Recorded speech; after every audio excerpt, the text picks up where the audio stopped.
Hello friends. ITR 4 file करते time जो सबसे बड़ी गलती हम लोग करते हैं और जिसकी वजह से भर भर के नोटिस आते हैं, वो गलती पता है क्या है? हमें लगता है कि आईटीआर 4 जो है ना बहुत ही अच्छा रिटर्न है, 8% दिखाओ छुट्टी। अब मैं आपसे एक क्वेश्चन पूछता हूँ। लेट सपोज किसी टैक्स पेयर का 8% का जो प्रॉफिट निकल के आ रहा है वो है 9 लाख, ठीक है। उसका एक्चुअल प्रॉफिट लेकिन 12 लाख है। जो एक्चुअल प्रॉफिट होता है ना बिजनेस का वो 12 लाख है, लेकिन जो 8% है वो 9 लाख निकल के आ रहा है। आप कौन सा प्रॉफिट दिखाओगे, ये बताइए। लोग यहीं पे गलती करते हैं और फिर फाइल कर देते हैं। उनको लगता है बस अब कोई टेंशन नहीं है, और फिर आता है भर भर के नोटिस। ठीक है, तो टर्नओवर सपोज किसी का 1 करोड़ है, 8% बनता है 8 लाख, और एक्चुअल प्रॉफिट जो उस बिजनेस का है वो है 12 लाख। कितना आप दिखाओगे? 8 लाख दिखाओगे, क्योंकि रूल ये कहता है कि आप 8% भी दिखा सकते हो या इससे ज्यादा भी दिखा सकते हो, बट एक्चुअल है 12 लाख।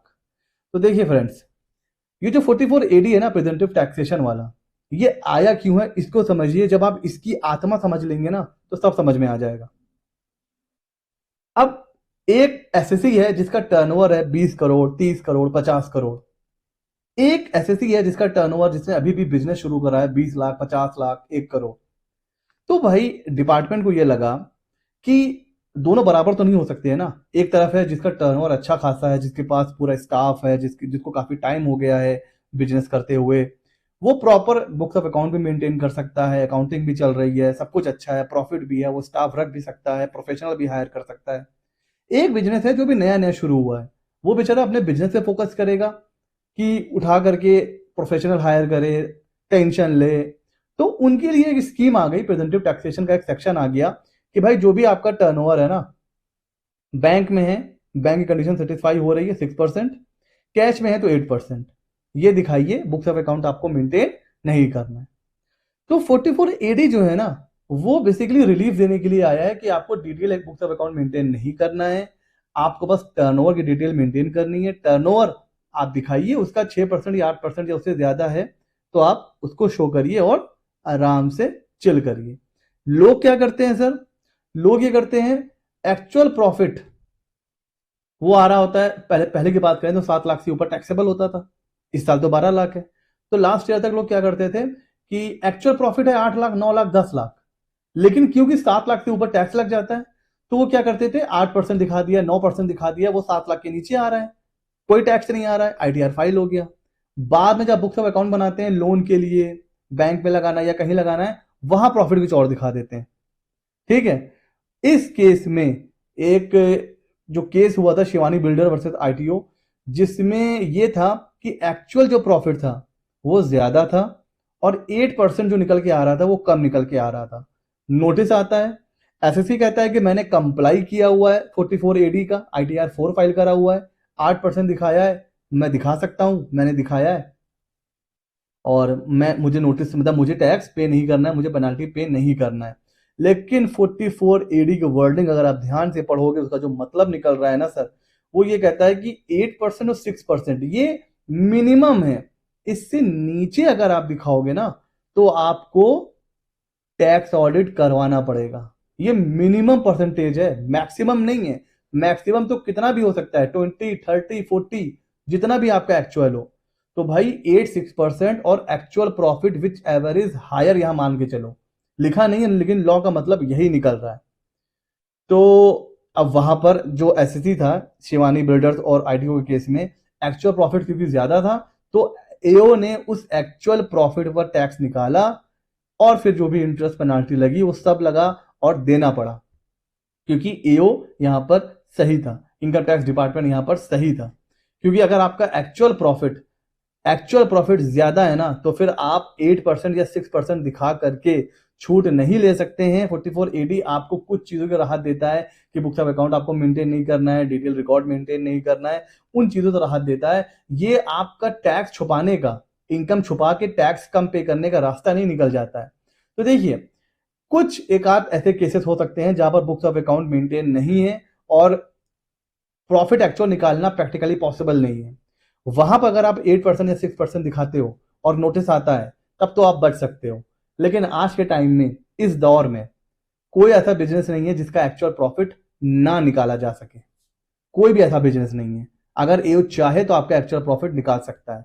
तो उस केस में अगर नोटिस आया और आप खर्चे प्रूव नहीं कर पाए तो आपको ना एक्चुअल प्रॉफिट पे टैक्स पे करना पड़ेगा और वहां पर फिर आपको प्रॉब्लम हो सकती है। इसलिए जब भी आईटीआर 4 फाइल करें किसी भी क्लाइंट का या आप अपना, तो अपना एक्चुअल प्रॉफिट जरूर देखिए। थोड़ा बहुत वेरिएशन देखिए चल सकता है, लेकिन ऐसा नहीं होना चाहिए कि आपका एक्चुअल प्रॉफिट है 20% 25% और आपने दिखा दिया 8% 9% और बिना टैक्स के जो है आपने आईटीआर फाइल कर दिया और आपने सोचा कुछ नहीं होगा। जी नहीं, नोटिस आएगा, आपसे आपके खर्चों के बारे में पूछा जाएगा।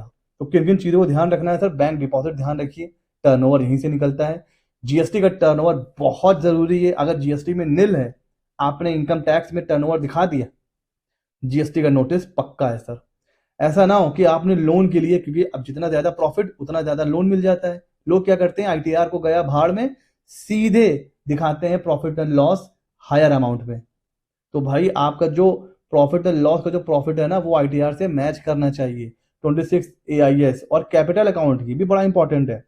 ऐसा ना हो साल भर में टर्नओवर आपने दिखाया है 15 लाख रुपए का और आपका एक्सपेंस है 30 लाख 35 लाख। भाई बैलेंस पैसा कहां से आया? आपने साल में कार भी खरीद ली है, आपके पास 4-4 5-5 मोबाइल भी है, फॉरेन की ट्रिप भी हो रही है और आप दिखा रहे हो कि मेरे पास साल भर में आया है 15 लाख। कार आपने ले ली 20 लाख की, 25 लाख, 30 लाख। नोटिस आएगा, प्रूफ करना पड़ेगा सर। और सर्वे वगैरह रिकॉर्ड, अगर एक्चुअल मार्जिन ज्यादा है, अब ये कैसे निकलता है देखिए। अब लेट सपोज आप जो है आपकी मेडिकल स्टोर है, ठीक है, आप एक एरिया में काम करो, मेडिकल स्टोर है। अब वहां पर वो लोग जो बुक्स ऑफ अकाउंट मेंटेन कर रहे हैं, उनका प्रॉफिट जनरली आ रहा है 15%, 20%, 22%, ठीक है, एवरेज 100 अगर उस वहां पर है मेडिकल वाले, तो 100 में से 90 का प्रॉफिट आ रहा है 20%, 25%। आपने दिखा रखा है 8.5%, 9%। तो भाई नोटिस आएगा। अगर आप प्रूफ कर ले जाते हो बहुत अच्छी बात है, खर्चे नहीं प्रूफ कर पाए तो फिर भैया प्रॉब्लम हो सकती है। तो अगर मैं सेफ केस की बात करूं तो हो सकता है कुछ ऐसे केस हो जहां एक्चुअल प्रॉफिट निकालना पॉसिबल ही ना हो, तो वो सेफ केस है। रिस्की केस वहां पर हो जाता है जहां पर आपके जो है आईटीआर की इनकम कुछ और है, लेकिन आपने जब प्रॉफिट एंड लॉस बनाया तो उसकी इनकम कुछ और ही निकल के आ रही है। तो ये रिस्की केस हो जाता है। और ज्यादा रिस्की केस ये होता है कि एक्चुअल प्रॉफिट से कम आपने आईटीआर 4 में दिखा दिया है, 44 एडी में दिखा दिया है, जो शिवानी बिल्डर का केस हमने डिस्कस करा है। इस केस में प्रॉब्लम हो सकती है क्योंकि यहां पर नोटिस आ गया। तो आप मान के चलिए अगर आप प्रूफ नहीं कर पाए तो जो हायर प्रॉफिट है, एक्चुअल प्रॉफिट, उसके ऊपर आपको टैक्स पे करना पड़ेगा। तो इन सारी चेकलिस्ट को ध्यान से पढ़िए, इसको ध्यान में रखिए। और अगर आप अपने क्लाइंट्स को ये सारी चीजें बताएंगे पहले कि भाई ऐसा ऐसा हो सकता है, तो उसको सारी चीजें बताने के बाद ही आईटीआर 4 फाइल करिए। 8%, 6% ये कोई आपका टैक्स बचाने का तरीका नहीं है। ये आपको थोड़ी सी एक रिलीफ दी गई है कि चलो ठीक है, आप ऐसे भी आईटीआर फाइल कर लो, बुक्स ऑफ अकाउंट वगैरह ना मेंटेन करो, अभी आप छोटे हो, कोई प्रॉब्लम नहीं है। ठीक है, इसका मतलब ये नहीं है कि एक्चुअल आपका आ रहा है करोड़ों में और आपने 8% दिखा के फाइल कर दिया। ऐसे बहुत से केस हैं जहां पर एक्चुअल प्रॉफिट पर टैक्स पे करना पड़ा। तो आईटीआर 4 फाइल करते समय बहुत सावधानी बरतिए। और आईटीआर 4 जब हम फाइल कर देते हैं, उसके बाद जब हम बैलेंस शीट बनाते हैं या जब हम प्रॉफिट एंड लॉस बनाते हैं या कंप्यूटेशन बनाते हैं तो वहां पर बहुत ज्यादा गलती होती है। वो गलती ना हो इसलिए हमने एक छोटी सी यूटिलिटी बनाई है जो ऑफलाइन काम करती है। आईटीआर 4 आपने फाइल कर दिया, आपके पास जेसन आ गई, उस जेसन को आपको अपलोड करना है। जैसे ही आप जेसन अपलोड करोगे तो आईटीआर के हिसाब से ये बैलेंस शीट और प्रॉफिट और लॉस बना देगा। किसके हिसाब से सर? आईटीआर के हिसाब से। ये इनकम टैक्स जो भी आईटीआर में आपने टर्नओवर लिया है, जो प्रॉफिट एंड लॉस लिया है, उसके हिसाब से प्रॉफिट और लॉस बैलेंस शीट बना देगा। फिर आप इसको डाउनलोड कर लीजिए एक्सेल में। फिर जो भी आपको चेंज करना है, जो भी एक्चुअल फिगर है, वो आप यहां पर दिखा सकते हो और ये कंप्यूटेशन भी बना के आपको दे देगा। तो इसको भी अगर आप ऑर्डर करना चाहो तो आप ऑर्डर कर सकते हो। इसमें आईटीआर 1 से लेकर के 7 तक के अभी तो रिलीज नहीं हुए हैं। अभी आईटीआर 1 आ गया है, 2 आ गया है, 4 आ गया है। जैसे जैसे आते जाएंगे तो आईटीआर 1 से लेकर आईटीआर 7 सबके आप कंप्यूटेशन भी बना सकते हो।